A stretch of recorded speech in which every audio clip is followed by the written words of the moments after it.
Bonjour à toutes et à tous. Merci pour votre invitation et puis pour votre accueil si chaleureux. Je suis vraiment ravie d'être ici. Je suis désolée, je ne parle pas espagnol, je ne parle pas catalan, donc je pense que vous suivrez avec la traduction. Donc aujourd'hui, moi j'aimerais vous parler donc de cette humanité face aux limites de la planète et je viendrai dans cette conférence sur 4 points. L'état de la biodiversité, c'est pas très réjouissant. Les pressions anthropiques, en fait, les menaces qui pèsent sur cette biodiversité. Vous expliquer à quel point c'est un système complexe, ce qui fait qu'on a quand même des difficultés à pouvoir réfléchir et à proposer des solutions, mais il y a des solutions. Et puis comment agir, et notamment avec cette question des changements transformateurs qui ont été abordés au sein de l'IPBES. Mais je reviendrai dessus. Donc, l'état de la biodiversité. La biodiversité, déjà, très rapidement, hein, c'est quoi ? La biodiversité, c'est 3 niveaux au sein d'une même espèce. Nous, on fait partie de la biodiversité, hein, espèce humaine, on est dans la biodiversité. Donc, une diversité génétique qui est importante, les paléoanthropologues l'ont montré déjà hier. Une diversité entre espèces, les humains, mais aussi tous les autres vivants, et une diversité entre les communautés d'espèces, c'est-à-dire ces assemblages d'espèces qui sont en interrelation. Là, vous avez un assemblage de prairies, mais vous connaissez ici de la forêt, qui est aussi une communauté d'espèces particulière. Et puis, comme on l'a dit, moi, je travaille sur les océans, qui est encore une autre communauté d'espèces. Alors, première chose, qu'est-ce qu'on connaît de la biodiversité ? En fait, on estime à peu près à 8 à 12 millions d'espèces. Le chiffre, on ne le connaît pas vraiment. On connaît aujourd'hui, alors ça c'est assez précis, 2 8 950 espèces, donc on n'en connaît pas beaucoup. Et c'est vrai qu'en France, on a environ, en France et en Outre-mer, 194 000 espèces. Et puis donc, comme ça a été dit, 84% des espèces dans les Outre-mer français et 11% des espèces françaises sont endémiques. Ça veut dire endémiques qu'elles sont uniques à un endroit donné. Et donc, on a des espèces uniques qu'il faut particulièrement protéger parce que quand on perd cette espèce, on ne la retrouvera pas ailleurs sur la planète. Des questions d'échelle qui sont importantes à prendre en compte. Donc voilà, en France métropolitaine, environ 100 000 espèces. Dans 1 gramme de sol, on a 10 à 100 millions de micro-organismes. Donc vous voyez déjà, et puis entre 10 et 100 millions, bon, ça dépend des sols, et puis ça dépend ce qu'on arrive à compter, évidemment. Et 10 milliards de microbes intestinaux dans le corps humain. Donc il y a du monde, on n'est pas tout seul. On forme une communauté d'espèces, on pourrait dire, à nous tout seuls, hein, puisque moi je porte avec moi tous mes microbes intestinaux, tous mes petits parasites sur la peau, voilà, qui sont présents et que je transporte avec moi. Alors, juste peut-être une parenthèse, un élément qui était assez, que j'ai appris par mes collègues, est assez drôle.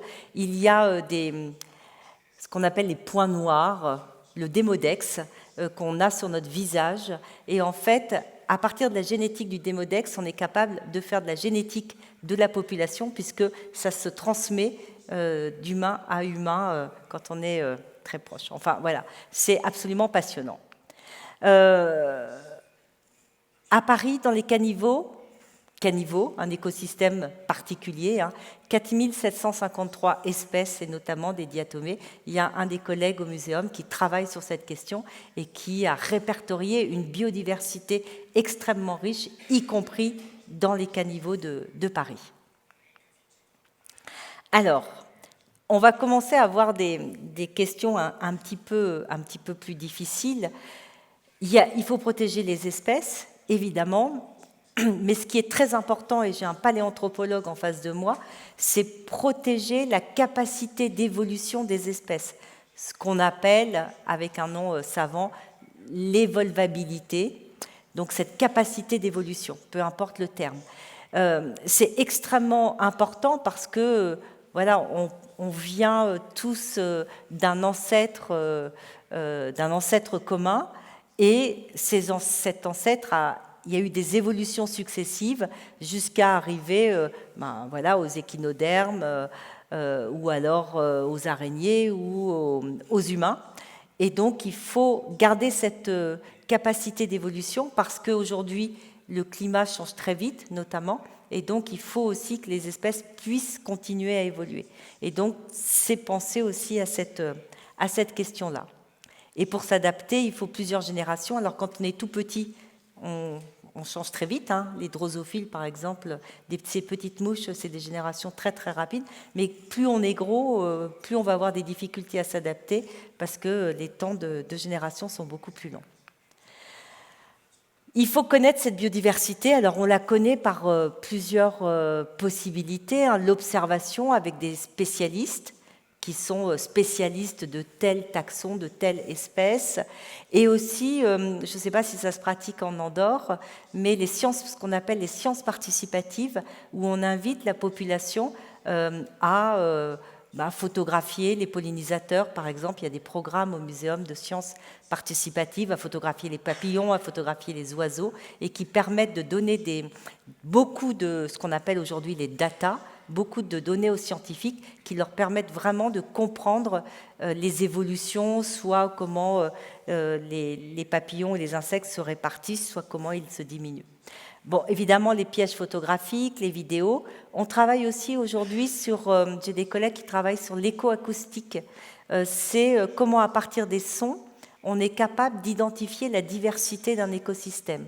Et voilà, plutôt que de les photographier un par un, on étudie, après avec de l'intelligence artificielle, les sons. Et ce qui se développe beaucoup en ce moment, c'est l'ADN environnemental. Donc là, typiquement, hein, on prend un échantillon d'eau dans une rivière et avec les séquences ADN, on est capable, encore assez imparfaitement, il faut le dire, mais on est capable de savoir quelles sont les différentes espèces présentes dans cette rivière. Et cette connaissance, elle est absolument importante hein, pour conserver les espèces et la biodiversité. Il faut connaître leur répartition, leur écologie, les interactions au sein de ces anthropo-écosystèmes dont je parlerai tout à l'heure, mais aussi l'abondance, c'est-à-dire le nombre d'individus dans une population, et pour faire ces suivis à long terme, ainsi que les pressions. Alors, ce n'est pas très gai, mais il faut l'avoir en tête parce que c'est comme ça qu'on peut se mobiliser aussi pour agir. Hein. Aujourd'hui, 1 million d'espèces en danger d'extinction, notamment 40% des amphibiens et 35% des mammifères. La diminution des abondances, c'est-à-dire du nombre d'espèces d'oiseaux agricoles, ça ne veut pas dire que les espèces disparaissent, mais ça veut dire qu'il y a de moins en moins d'oiseaux communs. On entend moins chanter. Et puis, le zéro, hein, c'est les études qui montrent qu'en 2070, il y aurait une disparition des mammifères et des oiseaux de plus de 10 kg à l'état sauvage en zone tropicale. C'est-à-dire qu'on n'aura plus rien au-dessus de 10 kg en zone tropicale. Et j'ai rajouté voilà, la diminution de 87% de la biomasse des insectes ailés en Allemagne depuis 1992. Donc on voit qu'aujourd'hui, on est dans une période très préoccupante. Il y a eu des extinctions avant. Alors, ce n'est plus la paléoanthropologie, mais c'est la paléontologie hein, qui a étudié ces extinctions. Mais aujourd'hui, on se demande si on est au début de cette 6e extinction. La question, c'est vraiment qu'aujourd'hui, on est à une vitesse et une intensité jamais égalées. Ça n'a jamais été aussi vite. Les chiffres des collègues montrent que ça va 1000 fois plus vite qu'avant. Et donc, on n'a pas le temps de s'adapter. Et ça pose véritablement de nombreuses questions. Toujours pour être pas très très gai, mais il faut avoir ces chiffres en tête. Hein. Le Stockholm Resilience Center a étudié les limites, ce qu'on appelle les limites de la planète, et on voit que 6 limites sont dépassées ici, et ces limites, avant il y en avait 4, donc on voit que ça augmente et qu'on les dépasse de plus en plus. Les pollutions, les risques, changement climatique, la biodiversité, les usages des sols, l'eau douce, les perturbations géochimiques. Donc on voit que la planète, elle est en mauvais état. Alors c'est pas récent.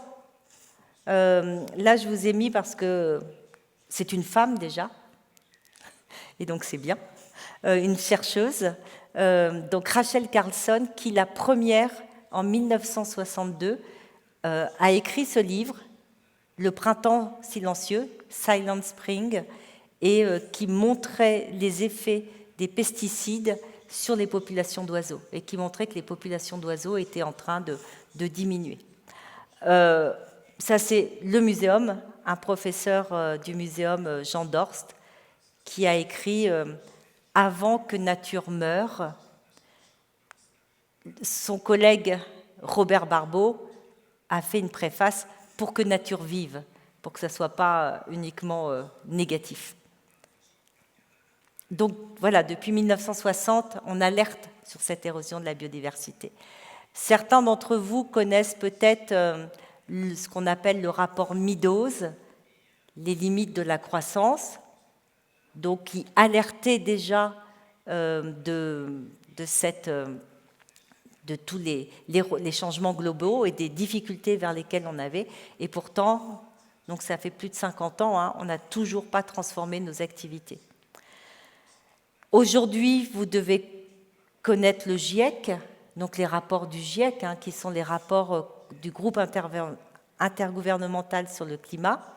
Et il existe aussi, c'est un petit peu moins connu, l'IPBES, donc qui est la plateforme intergouvernementale sur la biodiversité et les services écosystémiques, et donc qui est le pendant du GIEC sur les questions de biodiversité.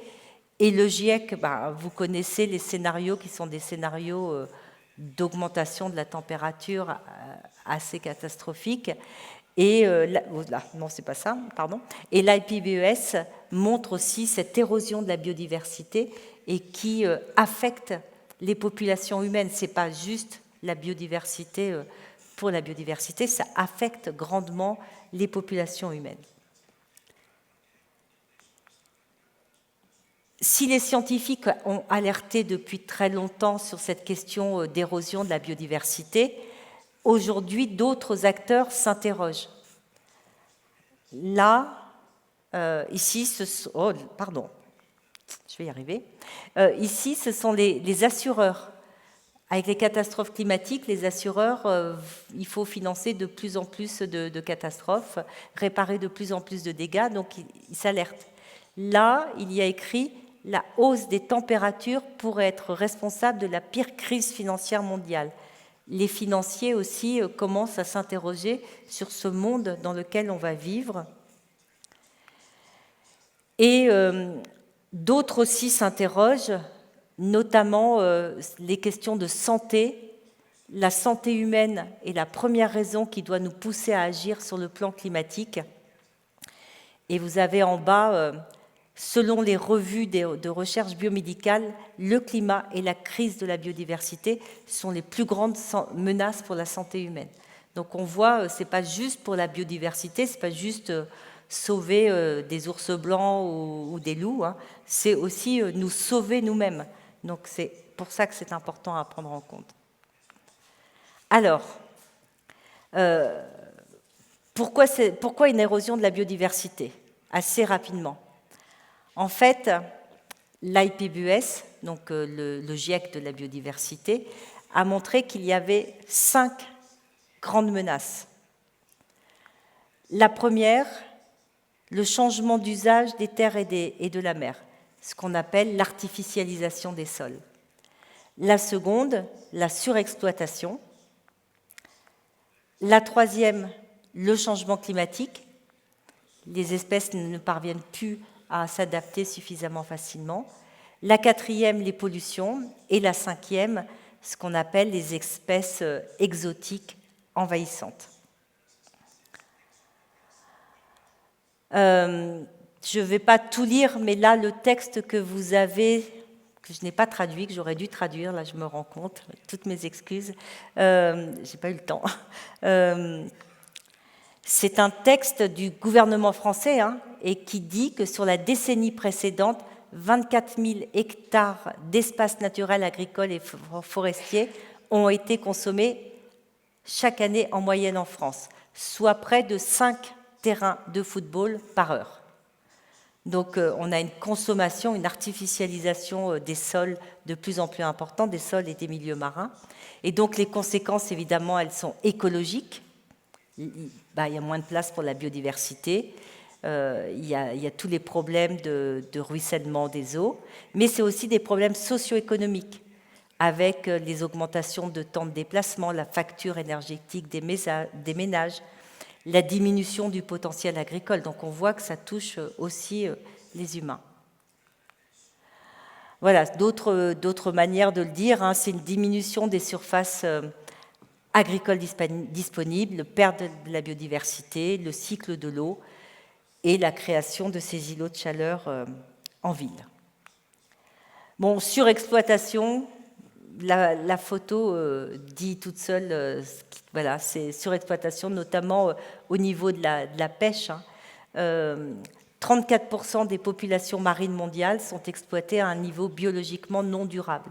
C'est-à-dire que les stocks vont s'effondrer. Et voilà, on sait quand on...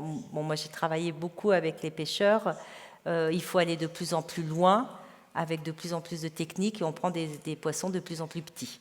Donc, à un moment, voilà, c'est plus possible, et il y a des endroits où on pêche plus, on peut plus pêcher. Bon, après, il y a les questions de braconnage. Changement climatique, ça oblige les espèces à migrer. On voit aujourd'hui, mais vous pouvez peut-être voir déjà ça aussi ici, qu'il y a des espèces qu'on trouvait beaucoup plus bas et ça augmente de plus en plus parce que les montagnes aussi, il y a une élévation des différentes espèces. Ça désynchronise les cycles, c'est-à-dire que vous avez le pollinisateur et la fleur, oui, mais ils ne sont plus en même temps et donc il n'y a plus de pollinisation qui peut se faire. Ça augmente les événements extrêmes, les méga-feux, et donc quand il y a un méga-feu, c'est aussi catastrophique pour la biodiversité, et puis ça change la physiologie des espèces. Les pollutions, là je pense qu'on peut être vraiment pessimiste sur les pollutions. Moi c'est ce qui me fait le plus peur. Les pollutions, c'est les particules fines, les gaz à effet de serre, les métaux lourds, les substances chimiques, les plastiques, mais aussi on travaille de plus en plus sur les pollutions sonores pour la biodiversité, notamment dans les milieux marins, et les pollutions lumineuses qui affectent aussi un certain nombre d'espèces. Que dire de plus? Voilà que ça augmente de 25% le risque de cancer, donc la santé humaine. Il y a une molécule dont vous avez peut-être entendu parler, mais bon, en France, on connaît bien dans les Outre-mer, c'est le chlordécone. Quand il y a une pollution au chlordécone, c'était utilisé sur les bananeraies, notamment dans les Caraïbes. Il faudra environ 400 à 500 ans pour s'en débarrasser. Là, les sols sont contaminés, les rivières sont contaminées et le milieu marin est contaminé. On ne peut plus pêcher à certains endroits. C'est impossible puisque tout est contaminé. Et puis voilà, presque 2 millions de tonnes de plastique qui arrivent vers les océans chaque année. Bon, enfin, ces espèces exotiques envahissantes, qui sont voilà, tout un tas d'espèces qui peuvent modifier les milieux, qui peuvent affecter la santé. On a beaucoup parlé en France du moustique tigre. Je ne sais pas s'il est implanté en Andorre ou pas. Mais voilà, il y a des cas maintenant de dengue, de Zika, qui sont des cas autochtones. Et donc, on s'attend à des pandémies assez importantes en lien avec ce moustique tigre.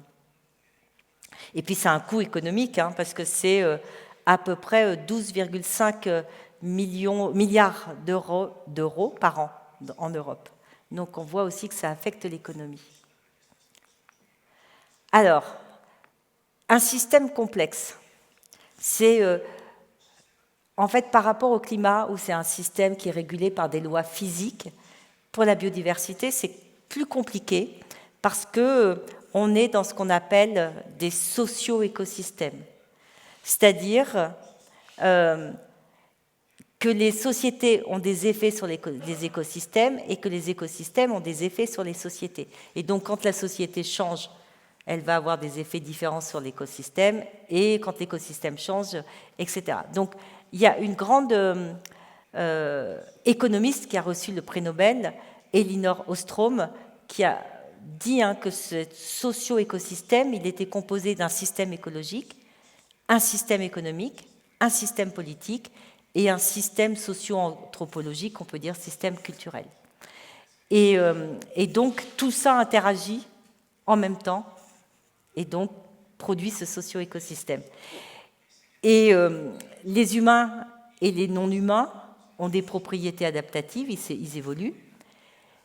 Il y a aussi à prendre en compte ce qu'on appelle en anglais les press and pulse, ces pressions continues qui pourraient être l'augmentation, par exemple, de la température, qui fait une pression continue, et les événements extrêmes, qui sont par exemple les méga-feux ou une éruption volcanique qui va changer aussi l'ensemble du système. Alors, les scientifiques travaillent là-dessus, en essayant, et c'est ça qui est intéressant en interdisciplinarité, c'est en essayant de comprendre ces anthropo-écosystèmes. Donc là, vous avez le côté biologique et physique, et donc il y a toutes les structures des habitats, les abondances, etc. Là, vous avez le côté plus sciences humaines et sociales. Moi, je suis anthropologue, donc je travaille plutôt là. Et en fait, moi, là-dedans, je travaille à la fois sur les modèles de gouvernance, comment on construit les politiques publiques, et aussi sur ces questions de valeurs dont je vous parlerai tout à l'heure.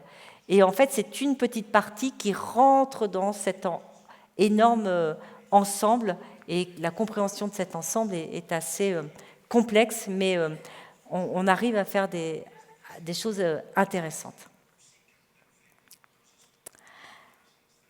Ça, je vous ai mis cette photo parce que c'est le fameux Donuts de Kate Raworth. En fait, là, vous avez ce que je vous ai montré tout à l'heure, les différentes limites, les différentes limites de la planète, et à l'intérieur, tout ce qu'il faut prendre en compte pour que les populations puissent survivre d'une bonne façon. Donc l'eau, les revenus, l'éducation, les emplois, l'équité, la santé, la nourriture, etc. Et donc, si on fait attention aux deux, c'est-à-dire d'avoir un système social de qualité et préserver les différentes fonctions bio-géophysiques, on pourra avoir un espace sûr et juste pour l'humanité. Donc c'est vraiment tout ça qui est enchevêtré. À titre d'exemple, pour montrer à quel point c'est important, c'est aujourd'hui ce qu'on appelle une seule santé, la santé. C'est qu'aujourd'hui, cette santé, elle ne peut se comprendre qu'avec une eau de qualité, un air de qualité, des océans qui fonctionnent bien, des sols qui sont préservés pour avoir une agriculture qui... Il y a cette question, évidemment, des infections et notamment des espèces invasives, les microbes dans l'environnement, les avancées de la médecine, et puis cet accès aussi à la nature, le bien-être. J'imagine que vous, vivant en Andorre, vous devez quitter la ville et vous devez aussi respirer en montagne. Ça doit être quand même extrêmement agréable. Moi, c'est ce qui m'a donné envie. Je me suis dit, je vais faire de la randonnée en Andorre parce que c'est absolument magnifique. Il y a des arbres. Et donc, cette qualité de la nature aussi pour le bien-être humain, pour la santé mentale, hein, pour notre santé à nous. Et c'est en fait, nous, humains, nous sommes exposés, nous sommes en relation avec la qualité des écosystèmes, avec aussi ce modèle social qui soit équitable et juste, nos modes de vie. Bon, il ne faut pas trop manger de hamburgers et de boire de Coca-Cola, hein, mais c'est bien de faire du vélo. Et puis cet environnement chimique et physique qui à la fois nous soigne, mais aussi qui dégrade nos milieux. Alors, pour conclure, ce qui est compliqué dans la biodiversité, hein, c'est ce système qui est complexe, avec des interactions, des rétroactions entre l'ensemble des éléments que je vous ai présentés, qu'il est aussi multi-échelle, c'est bien d'agir localement. Après, il y a la région, l'État et l'international. Et en fait, toute la difficulté aujourd'hui, c'est bien de pouvoir agir aux différents niveaux pour avoir trouvé des solutions. Et les gouvernants se doivent à la fois d'agir localement, mais aussi d'aller dans les grandes instances internationales pour essayer de convaincre d'autres pays de suivre des voies qui soient des voies profitables. Donc il y a aussi un effet probabiliste, c'est-à-dire que chacun sera touché, mais à des temporalités différentes, avec des intensités différentes et avec un effet mosaïque sur les territoires. Donc on ne peut pas dire, voilà, là il va y avoir telle catastrophe, c'est plus compliqué. Bon, il y a de l'incertitude, il y a des effets cocktails. Les effets cocktails, c'est un joli mot pour dire si vous mettez changement climatique plus pollution, plus espèces invasives, votre territoire, il va avoir du mal. Et c'est vrai que ça pose de vraies questions, à la fois pour la biodiversité, mais aussi pour les humains qui y vivent, parce qu'il faut qu'ils changent leurs pratiques. Dans les milieux marins, s'il n'y a plus de poissons, il va falloir trouver soit d'autres poissons, soit se reconvertir dans autre chose. Et puis, il y a ces points de bascule où on a un petit peu de mal encore à vraiment essayer de savoir c'est à partir de quel moment un écosystème ne pourra plus être restauré. Parce que la bonne nouvelle quand même pour la biodiversité, c'est que si on agit, on voit les résultats et on peut les voir à l'échelle d'une vie. Mais parfois, on agit trop tard et donc l'écosystème, ça y est, il a passé un cap, un point de bascule.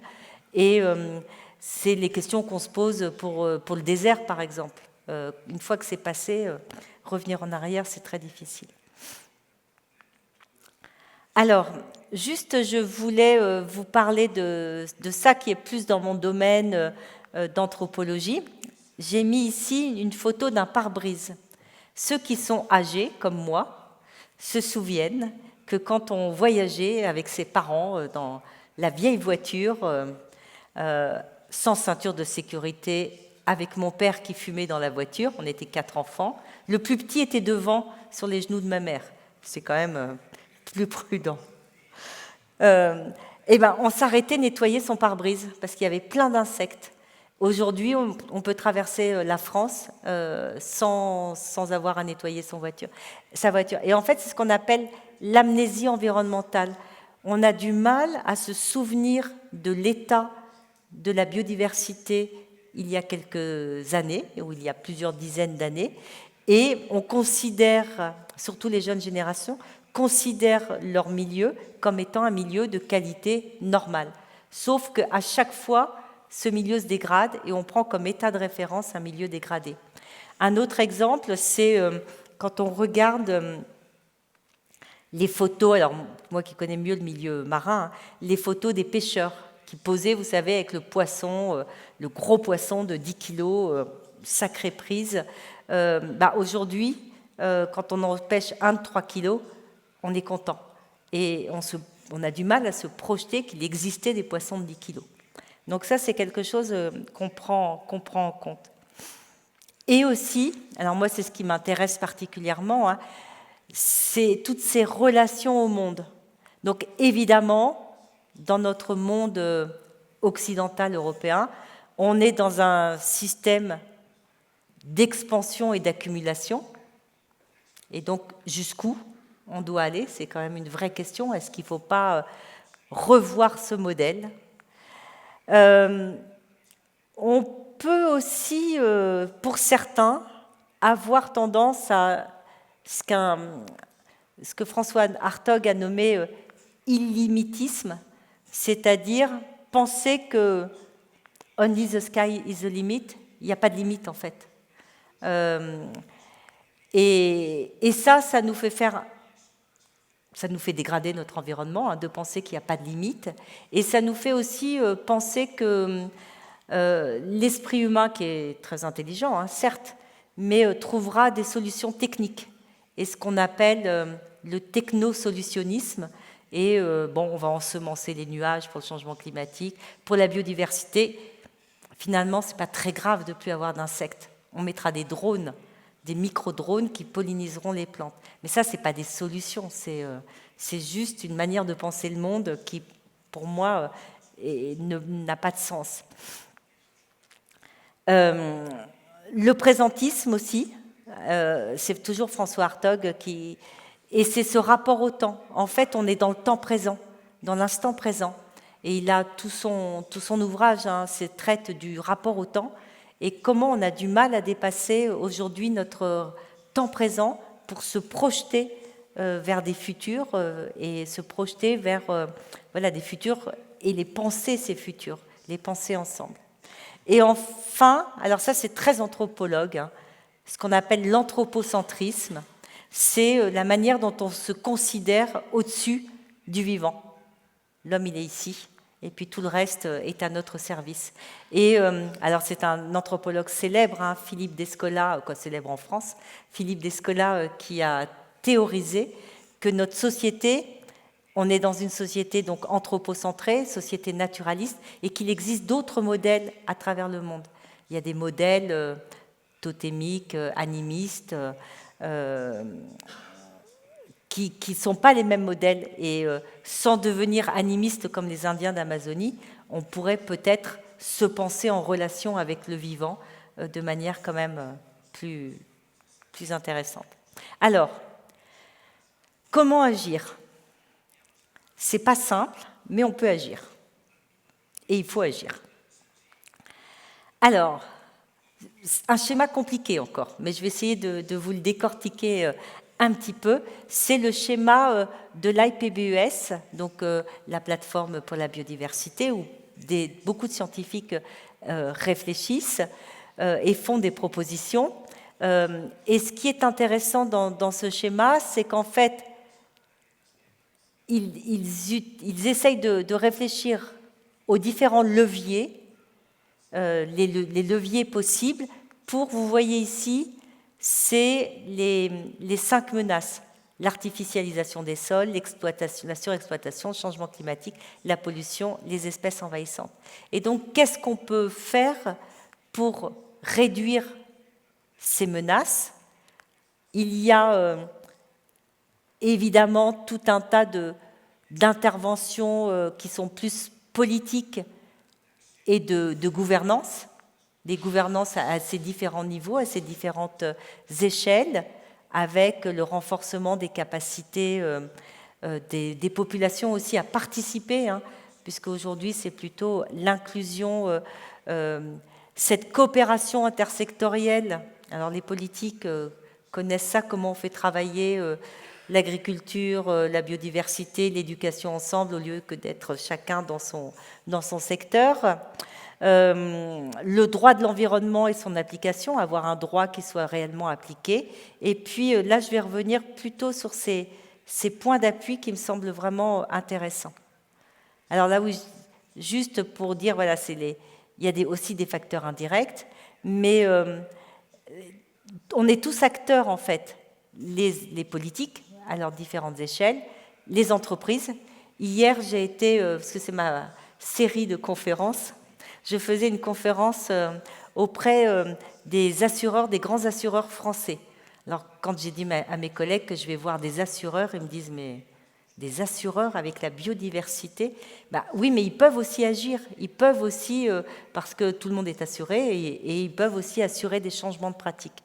Donc les entreprises, la société civile organisée avec les ONG, évidemment les scientifiques, les citoyens et les médias qui ont aussi un rôle à jouer à l'intérieur.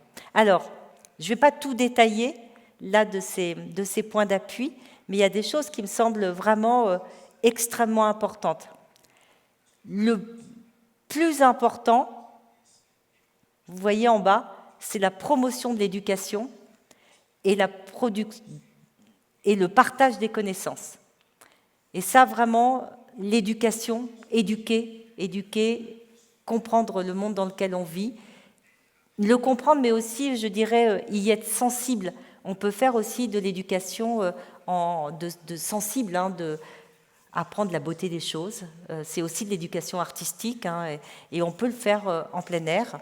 Et le partage des connaissances, alors en tant qu'anthropologue, j'y suis aussi extrêmement sensible, c'est les connaissances scientifiques, mais aussi toutes les connaissances que les personnes peuvent avoir en savoir, ce qu'on appelle les savoirs locaux ou les savoirs autochtones, qui doivent être aussi partagés. Je suis sûre que chez vous, si je fais une enquête de terrain, on découvrira des choses absolument incroyables, des trésors de savoir, de patrimoine immatériel que possèdent des personnes qui sont dans la montagne et qui connaissent cette montagne. Donc ça, c'est vraiment très important. La question de l'inclusion aussi, de la justice et de l'inclusion, je vais y revenir. Je vais revenir aussi sur les valeurs. Et puis, cette réduction de la consommation et de la production des déchets, la sobriété. C'est plus un gros mot de parler de sobriété. Voilà, c'est consommer autrement. Consommer pour être mieux, pour être en meilleure santé, déjà. C'est déjà une bonne chose.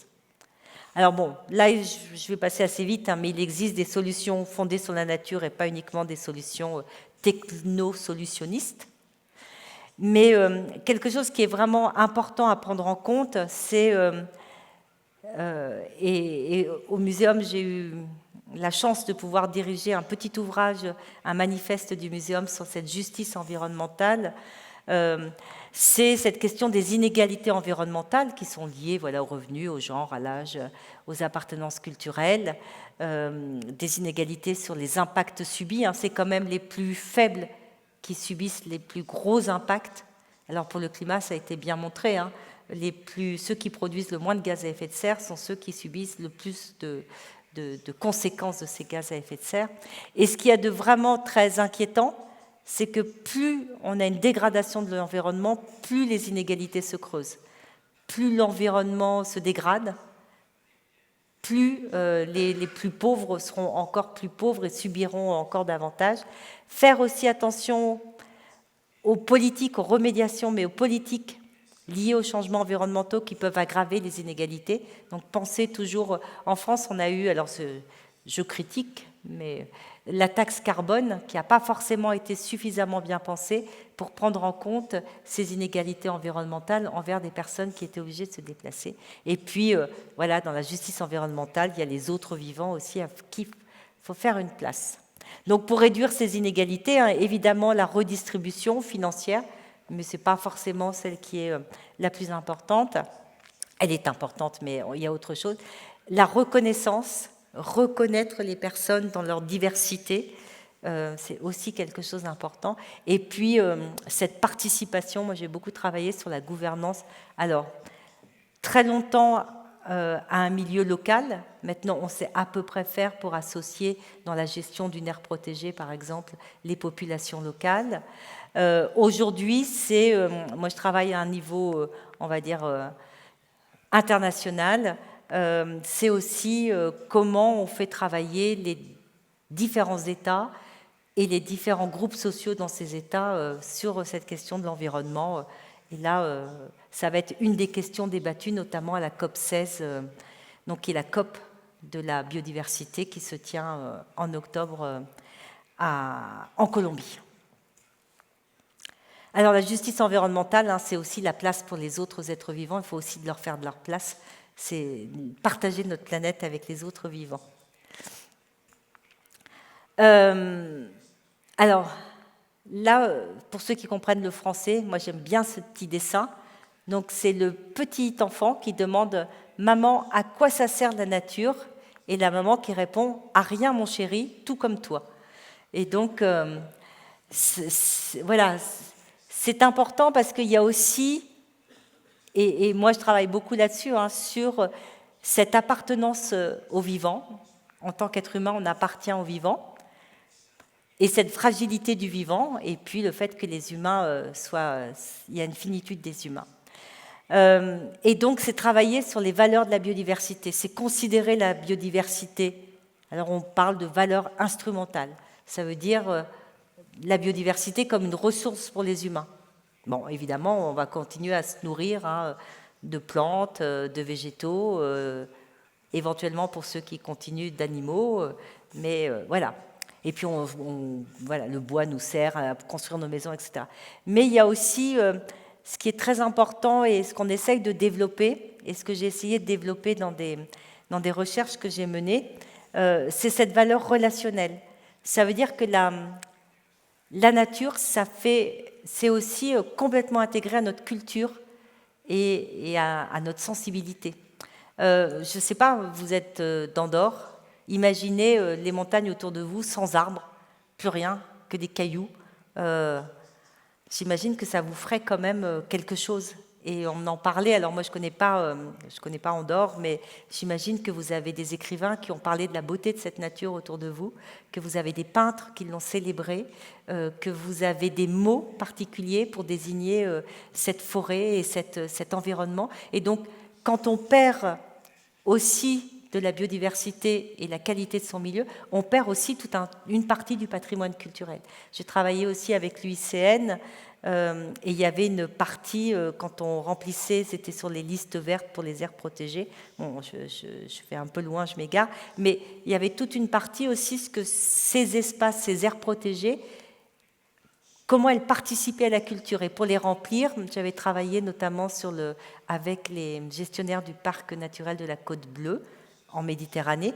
Et en fait, ils avaient ressorti l'ensemble des écrits des grands écrivains de cette région qui célébraient en fait ces pêcheurs, cette mer, ces poissons, cet environnement.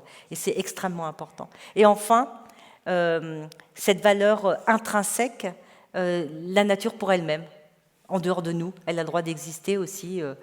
Il n'y a pas de raison que tout soit centré sur nous, quand je vous ai dit anthropocentré.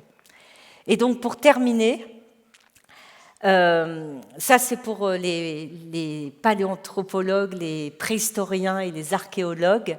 On a colonisé l'ensemble de la planète. Et là, vous avez une carte qui montre l'ensemble des vagues de migration, comment on est parti de notre berceau africain, quoi, parti, revenu, parti, mais là, c'est les spécialistes qui peuvent en parler beaucoup mieux de moi.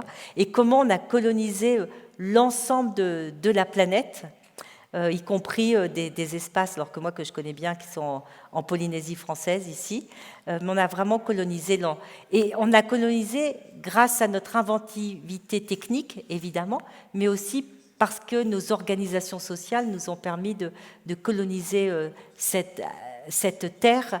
Et voilà, il faut mettre ces mêmes compétences intellectuelles et sociales pour considérer nos limites, les limites de cette planète, et puis pour repenser notre rapport au vivant. Je vous remercie.